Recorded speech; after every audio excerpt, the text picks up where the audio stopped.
This is Bishop Michael Burbidge, and you are listening to the Walk Humbly podcast.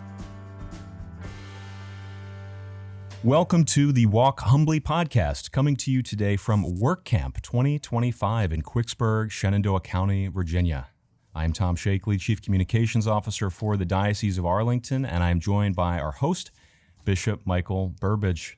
Bishop, welcome. Thank you, Tom. Great to be with you. Great to be with Kevin Boley here, who's our Executive Director of Youth and Ministry and oversees this work camp. And in a special way, I'm really happy to be with 6 of our work campers, wonderful young people who are doing great things this week and who are joining us in our conversation today. So I know our listeners will look forward to hearing from them.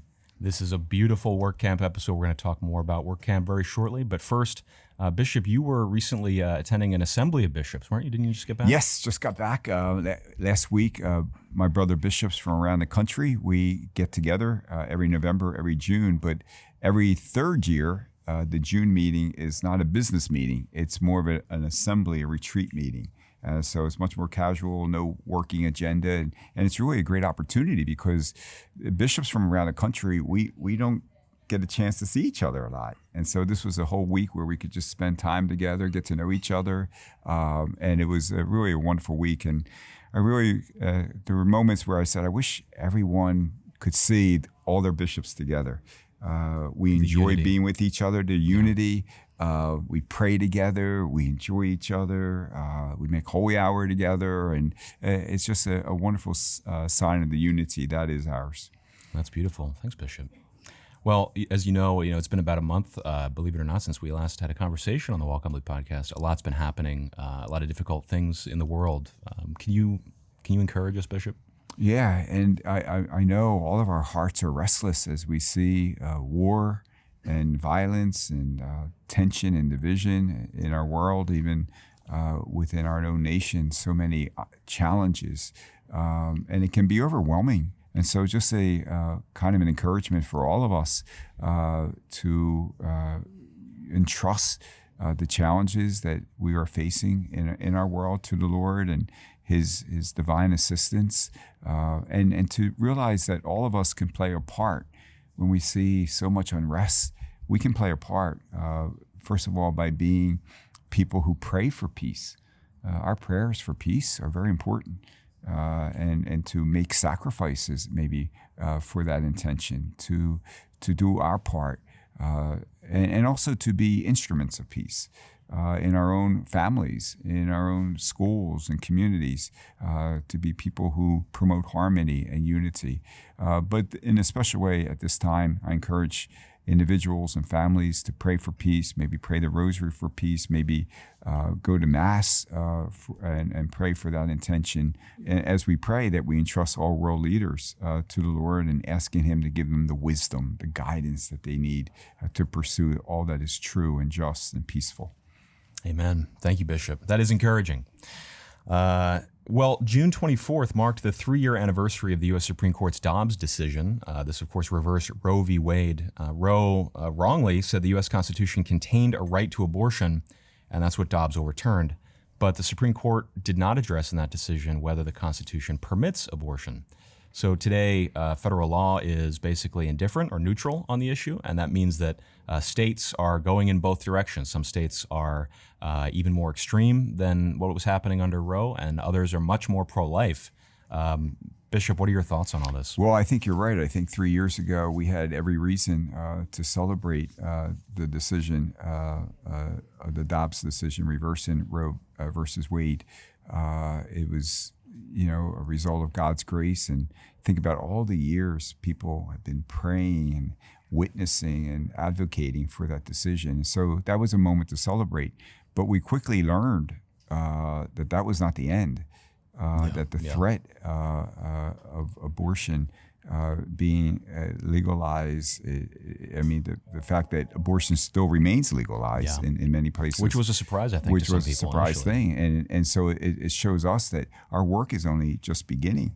And sadly, after the Dobbs decisions, we have seen states having to fight opposition against amendments that would enshrine abortion into the Constitution. And that threat continues. And so as we celebrate the anniversary of Dobbs, it's just a strong reminder that our work is only just beginning, and we must advocate for constitutional justice. And locally in Virginia, this means we're advocating against the possibility of any ballot measure or pro-abortion state constitutional amendment, which is looming over us. And so we have to be vigilant. We have to continue to make our voices heard. We have to continue to advocate and pray for the protection and sacredness of all human life and every child of God. Well, it's a fitting thing as we're talking about the Dobbs anniversary, thanks be to God, that it's also Religious Freedom Week, which is an annual time to mark our religious liberty. This year's theme is Witness to Hope. Pretty fitting because the week began with the feast of our martyrs, St. Thomas More and John Fisher. Right. And Religious Freedom Week is just a reminder that throughout our world, but even in so many ways in our country, that people are prohibited to live and act according to their faith, and in some parts of the world, as we know so sadly, pay a horrific price for just doing what they believe and acting according to their conscience. And so, as you mentioned, St. Thomas More, he was God's servant first. Remember, he would not violate his conscience. He had to do what he believed was the faithful and the right thing to do. And all of us have that obligation, that we cannot violate what is God's law. And there are many threats, and we're naive to think that these threats are not all around us. And so Religious Freedom Week is an opportunity to pray for the protection. It's one of our greatest freedoms, to be who we are and to have that ability without any threats to put into action all that we believe to be true. Well, thanks so much, Bishop. You know, there's always much more that we could discuss, but I think it's time that we get into where we are, WorkCamp. Absolutely. I want our listeners to hear more about WorkCamp and meet these wonderful young people sitting around this table. So first up, Kevin Boley, who you introduced, Bishop, at the beginning, Executive Director of the Office of Youth Campus and Young Adult Ministries. Kevin, welcome. You oversee WorkCamp. Thank you, Tom, and welcome to you. Thanks for coming out to WorkCamp. It's your first time here. It is my first time. Yeah, it's true. Great to have you. It's good to be here. So you yourself were a first-time WorkCamper many moons ago, right? That's right. I was an engineer back in 1994, and I was invited to come to WorkCamp as a contractor, and that started a whole process of discernment on my life, and I ended up leaving engineering and doing full-time youth ministry and eventually taking over this position in 2001. And so I've been leading WorkCamp for almost 25 years now. So what makes WorkCamp so special? WorkCamp, we focus 100% on the life of the early church, the Acts of the Apostles. And in the Acts of the Apostles, we hear how the early church gathered together, they shared all things in common, they started every day breaking the bread, they served those among them, they shared everything among themselves. And so that's what we're doing here. The first night of WorkCamp, I get up and I read that, and it's written right inside all of their name badges, so they can constantly always been going back to Acts, and just that's all we're doing. We're just living the gospel exactly the way Jesus intended those early disciples to. And if you read Acts, their numbers grew exponentially, right? Every day, thousands joined. And so that's why I think these young people experience great joy here, because they're living exactly the way Jesus intended us to live, in sharing, all things in common, and starting each day with prayer and the breaking of the bread.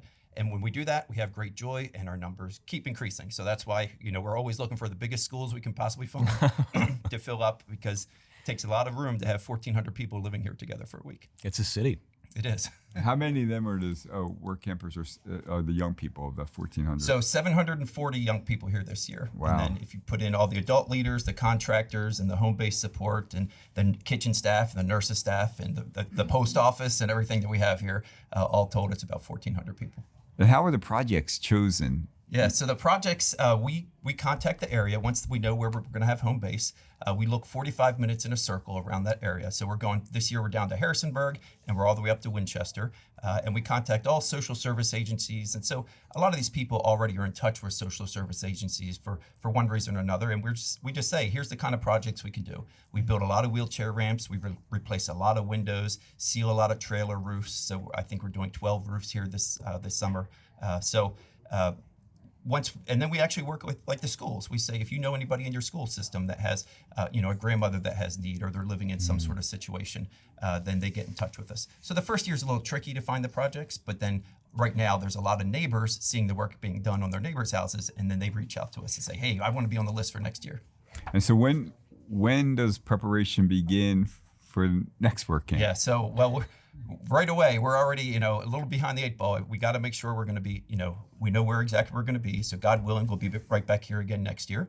But then the young people start signing up in October. So I always get phone calls around, early May. Hey, I'd like my child to go to WorkCamp. And it's like, oh, unfortunately, we filled up months ago. The whole process begins in the fall. So if anybody listening says, hey, I want my child to go to WorkCamp next year, they need to get in touch with their parish. And almost all the parishes in the diocese participate. And just let them know, whenever WorkCamp starts up, I want to be on that list. So Kevin, just real briefly, how does the spiritual component play into WorkCamp? Yeah, I mean, every day we begin with Mass, and because we want them to understand that we become what we receive. We become Christ when we receive Christ each morning, and the response to that love of God, coming into us, is to want to go serve, to want to go share. And so it's a huge part of everything we're doing here. This is not just a service camp. This is all 100% focused on the life of the early church, and how can we replicate that, and how can we go out and serve as Christ. And so that's what these young people, I think, experience. They experience the joy of living the gospel message. But so we start every day with Mass, and then on their way to the work site, they have some devotions that they read and talk about. At lunch, they have devotions. They invite some of the residents sometimes to sit down with them and have a conversation. Then they come back here in the evening, and after they're showered and they eat dinner, then we have an evening program. And an evening program, there's a message each night, and we're trying to build the charisma as the week goes on. So we start off just talking about God. At the beginning of the week, we just say there is a God. And then it's a loving God, and God loves you. But that sometimes we fail, and so that's why we have reconciliation. And so last night we had a bishop and over 40 priests here to hear confessions for over an hour and a half of all these, hundreds of young people. But we finished the week by talking about the church, right? So, and then we're sent forth on Friday. So the whole week just kind of builds upon the faith life and why it's important to stay rooted in the sacraments and stay rooted in the church. What always amazes me when I was out last night and just meeting all the young people at dinner, and then we went into the gymnasium, had Eucharistic adoration, and prior to that there was videos and hooting and hollering and all those fun, wonderful things, and all of a sudden, with the presence of the Blessed Sacrament, seeing 700 plus young people just become so reverent, so silent. It was just so beautiful. And then to be with like 40 of my brother priests celebrating God's mercy, and then the beautiful reverence and active participation at Mass this morning. And I said to my young friends today, I said, I always leave here super inspired. And if people want to know where's my hope in the church, it's what these young people bring now. We don't have to wait for them. They're here now. Bringing us a lot of gifts, a lot of talents and blessings, but also I see a lot of future leaders in our church who will be participating, pray God, in holy vocations, holy marriages, holy families. And so thank you. It's so great to be with all of them. So let's get to meet these young people. Yeah, let's do it. Let's talk to our new friends. So let's go around and just please introduce yourself, your name, your parish, your school, and maybe if this is your first work camp or if you're returning. I'm Jonathan from Holy Family. This is my second year. I'm Kate. I'm from St. Bernadette, and this is my first year. Good morning, everyone. I'm Matt. I am from St. James Parish. I just graduated high school in Falls Church, and this is my second year at WorkCamp. I'm Sofia, and I go to St. Joseph's, and this is my first year of WorkCamp. My name is Jonah. I go to St. Francis de Sales. I just graduated high school, and I go to Woodgrove High School. My name is Esther, and I'm from St. Leo the Great Catholic Church, and I'm at dual enrollment at Nova right now.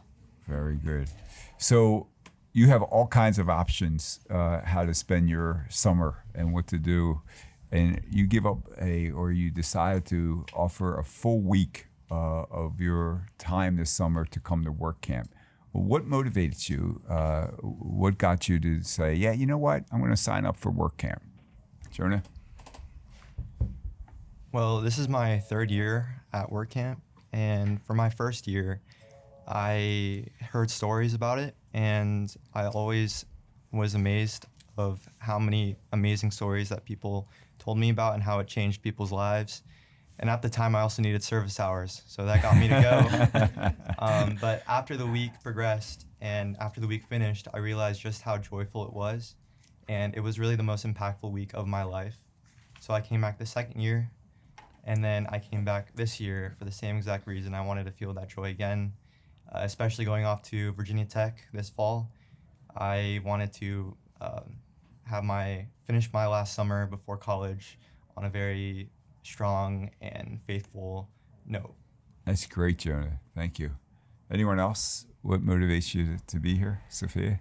Something that motivated me was my brother. He's been going for 3 years, I believe, and he's told me so many great things about this and how he always comes back and feels so clean. It's just like a weight off his shoulders, having time to spend with God and his friends and meeting new people. And I just was really encouraged by that, and that's one of the main reasons why I decided to come to WorkCamp. Excellent. Thank you. Matt? All right. Well, this is my second year at WorkCamp, and I think like many people, my parents signed me up without my knowledge last year.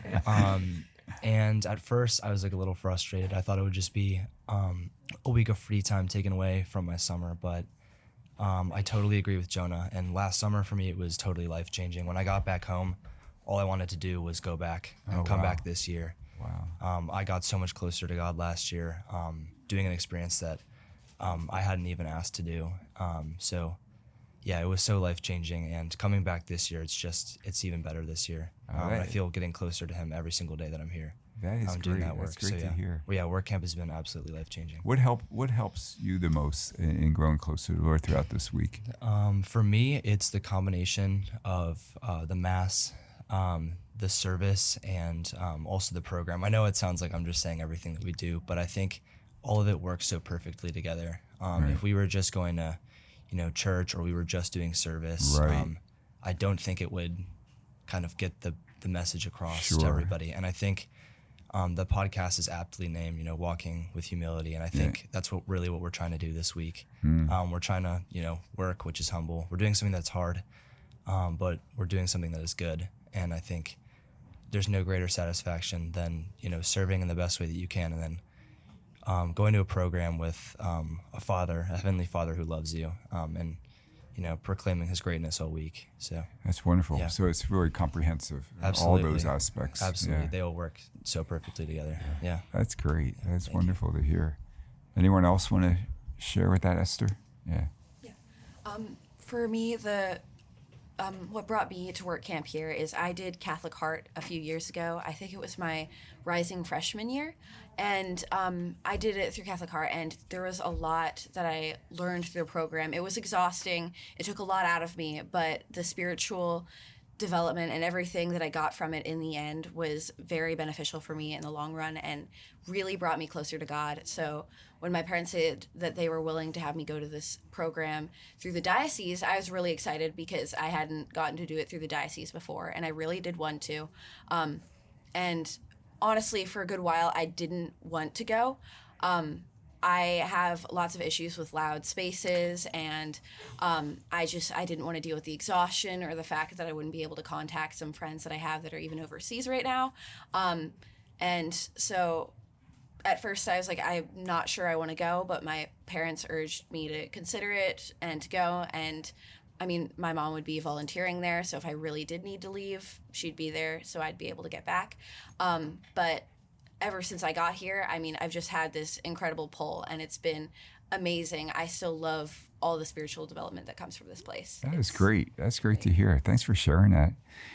John or Kate, do you, when you go to the site to work, do you encounter the people for whom you're doing the work? Yeah, our resident, Miss Maria, is one of the sweetest women you could ever meet. In fact, during lunch, she brings us watermelon because she sees us working so hard, and it's just, I can feel God calling to me saying, you can trust this woman. She is a version of me. She is here. She is sweet. She is kind, and she just enjoys what we're doing. She watches us, she cheers for us. She's just always there, and it's an incredible feeling. Wow, that isn't, and like you said, that's the Lord's messenger in many ways for you, right? Absolutely, Yeah. 100%.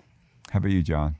It's really amazing that these people let these complete strangers come help them, because you have to have a certain amount of humility and just faith to let people do that. Like, there's got to be all those fears people have, and still they let these teenagers with 2 adults or more come and help them, and it's really special to see that. Yeah, and I know we often hear, don't we, Kevin, how grateful the people are, not just for the work that's been done, but for encountering themselves, these young people. That's right. We when we're selecting the sites, we actually want to make sure that the resident is going to be around, because a lot of times residents, they work during the day, and so it's not the same experience for a young person if they don't get to meet the person. So that's beautiful to hear that this resident is there and she's around, and because that's a huge part of WorkCamp, is that the resident and the young people are building this relationship, and that it's kind of a symbiotic relationship. That each one of them is really benefiting from the other. Right. And I think some of you kind of already answered this, but maybe could elaborate a little bit. What is it that you experience at WorkCamp or learn from WorkCamp that you want to take home with you, or your next step in life that you're motivated to do even more deeply or in an increased way, Matt? I'd say, especially since I graduated high school, I'm going to be going to college and then, the workforce.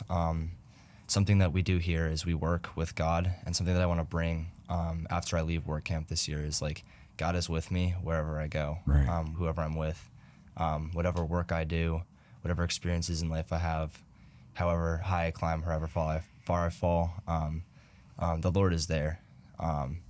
So just knowing that He never leaves me is something that I really hope I just never forget, and that's the main thing, albeit simple, that I want to leave WorkCamp with, and that I want to encourage everybody else here to remember.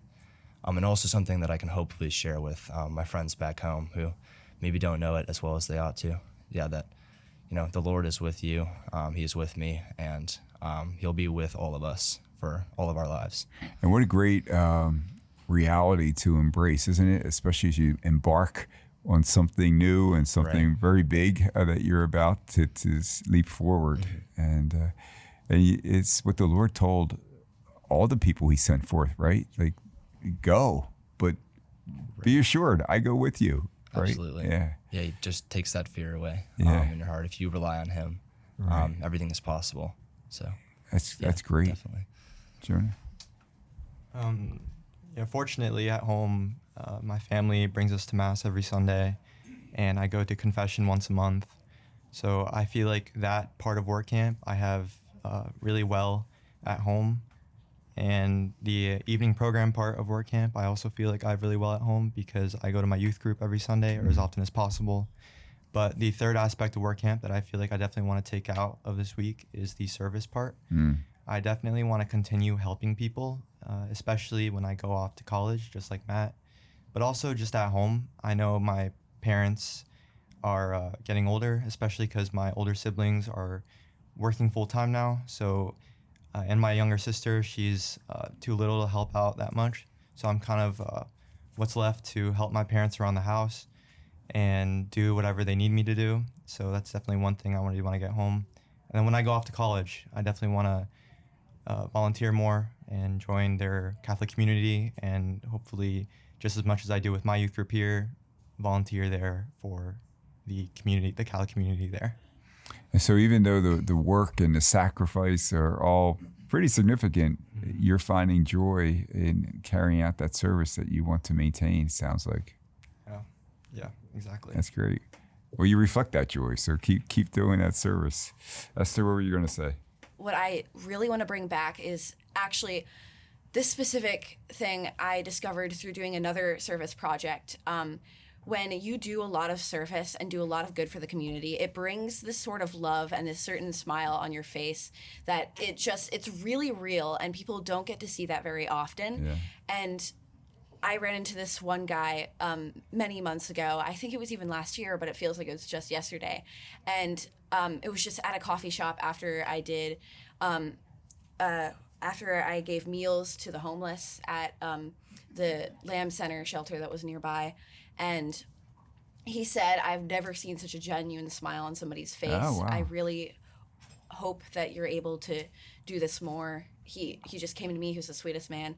And since then, I've always yearned to do more service from that. And what I really want to bring back from camp, which I needed to lead on in the first place, but I want to bring back that love that radiates from people after they do these things. I want to be able to be that open window that people can go to when they know they need help, when they know they need service, and know that the person that they're talking to will abundantly bless them with whatever they can give. That's very good. That's beautiful. Yes. And that's what a wonderful way to offer witness in a very genuine way. And we never know how the Lord uses that, that what we offer. Prayer-wise, I really want to bring more liturgy of the hours back home. I really enjoy doing it here. I go to night prayer every single night. I highly encourage other people to do it too. It's a wonderful experience every time. And I want to do that more when I get back. That's I don't great. Do it as often. Yeah, bring that back home with you. That is excellent. How is the message of WorkCamp different than what you hear in the world? Like, it seems to me that when the world tells us what we need to be happy, to be fulfilled, is a little bit different than what you're hearing at WorkCamp. Kate?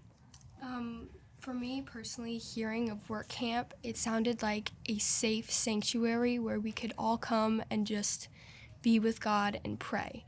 No one was telling us that we were doing anything wrong, because there's no wrong way to pray, and that we could all be civil and kind and respectful here. The world has a evil habit of telling us there's only one right way to do something. But here at WorkCamp, even if you make a mistake, no one's going to judge you for it. No one is going to tell you that you're wrong. They might have a different opinion, but they would never say that to your face. And even taking that to our work sites, our contractor is so nice. Even when we make mistakes, he goes, "That's okay, we just got to do it again." He would never yell or scream at us as, some other people might. But it's just such a great place to come and feel at peace instead of having your mind filled with different thoughts. Right. Thanks for sharing that. Yeah. Thanks for sharing that. Yes. Sophia? I feel as if, like, in the world, there are many norms that everybody just follows like sheep, and I feel like at WorkCamp, everybody's here for the right reasons, and everyone has, even though they do have their own opinion, like Kate mentions, they would never just say that you're wrong or, do anything to hurt you. Everybody's here to praise the Lord and just to work on acts of service, which is just such an amazing thing that everyone gets to do, and they can just truly be themselves here. And I feel like that's a big aspect of why I wanted to come here, even though I was a little begrudging at first. Yeah, at first. That's not uncommon, is it, for some? Yeah, I feel like a lot of people, like Matt said, their parents just sign you up, and I also was unknowing at first, and I really wasn't the most excited, but even after the first day, I was so overjoyed to be here. That is great to hear. So I'd be really curious to hear, whether you're here first time or returning. As Kevin mentioned, this is my first time at WorkCamp. So just pulling in and seeing the energy, the groups, priests among them, and everybody so excited to be here was really energizing. But whether it's your first time or not, and whether you were kind of voluntold to come, or whether you did it because you saw it and you were just super, super enthusiastic, what is the most surprising thing to you? And we've talked a lot about liturgy, about prayer, about drawing closer to God. What's something surprising that we haven't talked about? Jonah? I think something really surprising about WorkCamp, well, this is my third time, by the way, but the most beautiful thing about WorkCamp is going to church every morning, and especially adoration and confession on Tuesday night. Just seeing all the teenagers just kneeling before the Lord or receiving the Eucharist, that's just a visual you never see ever, especially in this day and age there are a lot of teenagers that are not strong in their faith. Maybe they are Catholic, but they're not strong. So seeing this amount of teenagers growing in their faith together, it's just really beautiful. Fortunately, like my family is very, very devout Catholic. And but unfortunately, whenever I go to Mass, I feel like I don't see that many teens. But here at WorkCamp, it's just really amazing. Yeah, I have to admit, myself just looking out last night and seeing just like you mentioned, Jonah, the reverence and people kneeling quietly before the Blessed Sacrament. It was such a beautiful sight. It really was. Sophia? For me, I think it was last night's Eucharistic adoration and confession. It was just so beautiful. And just hearing everybody like sing with their whole heart and really meaning what they're saying with the lyrics to the songs, especially when the instruments cut out and we just continue to sing. I think that was just beautiful. And even a couple of times, just like when it was dead silent, it just brought me so much joy. And I even started to cry a little bit because it was just so beautiful. And I feel like being there with my friends also, I saw them have the same reaction, and it was just so beautiful. That's great. Thank you for sharing that, Sophia. Matt? Yeah, I completely agree with Jonah and Sofia. I think WorkCamp is something, it surprised me how real it is. It's not like the church camp stereotype. It's really just like, it's as real as it gets. And I think like one of those moments was last night, when the music cut out, when we were all adoring Christ in the Eucharist. I almost felt like that was like God talking to us. Everybody kept singing. It was, like you said, 750 almost teens from, a totally secular world coming together and kind of just forgetting, the self-consciousness and lack of humility that our world puts pressure on us to, act in all the ways. And people were just closing their eyes. They weren't afraid to sing. They held their hands and sang. And just hearing everybody's voices was just like truly amazing, Yeah. Thank you, Matt. Absolutely. John? For me, it's the way that everybody changes for the better here. I've never seen somebody come back from work camp and be a worse person. Especially in my own life, this is my second year here. I've been changed so much last year. My faith was okay back then, but after work camp, it was much deeper. And I saw it with my brother too, who had a similar experience. And now this year, I was in a dark place a while back, and now I'm feeling myself returning to who I am and finding myself more, and not just finding myself, finding Jesus and the Holy Spirit in me and knowing where to go when I need to find the good in myself and to kind of send that out into the world. Wow. God is, he's working amazingly in your life right now. That's beautiful to hear. I'm so grateful that it's been such a blessing for you. Kate? Along with Eucharistic adoration, the bravery and trust that everyone brings to work camp. Coming here, I was so nervous that I wasn't going to open up to anyone in my crew. But now I can definitely say I was able to trust myself and trust in the Lord. And now look at me. I can say that I have, 5 new friends. It's just an incredible experience to come here and be at peace and be silent and reverent. And then again, out of the blue, you can start singing when music cuts out. It's just an incredible feeling to just sit there and feel God's presence. It's absolutely amazing. Thank you, Kate. If I could just jump in, Bishop, just one thing that's very purposeful is that if you can tell, these 6 young people are from 6 different churches, and we do that on purpose. We want them to come here and kind of have a fresh start. They're not bringing their baggage from home. They can just meet new friends, be totally new in this little community here, and that brings a great openness and joy. And they also don't have their cell phones, and so they're not connected to all the garbage and things that they kind of have to feel like they stay up on all the time. Here, they can just be a part of this community of these friends and not focus on all the other baggage that they bring from their past. They're without the phones all week, right? Exactly. Yeah, no cell phones here at WorkCamp for the young people. That's amazing. Amazing. I have one final question. So some of your peers are listening to this podcast and they're going to think, I wonder if this is something I should do next year or not, and they're kind of on the fence, what do you tell them? Do it. 100% do it. It's worth it, I promise. Great. What do you tell them, Matt? Yeah, I'd say the same thing. I'd just say go into it with an open mind. I guess ask the Lord whether you believe or not. Just I don't know, extend that branch out and just ask Him to give you the courage to just not be afraid and just do if you really feel like inclined to do it. Don't let worldly things or pressures you feel in yourself hold you back from coming and growing closer to a God who created you unique. Right after Him, I think it would make anybody coming here happier to just spend a week here with the Lord and with other people, on the same mission of service. So yeah, absolutely recommend anybody. That's great, Matt. Thanks, Johnny. I just want to be clear that everything we're saying is genuinely coming from the heart.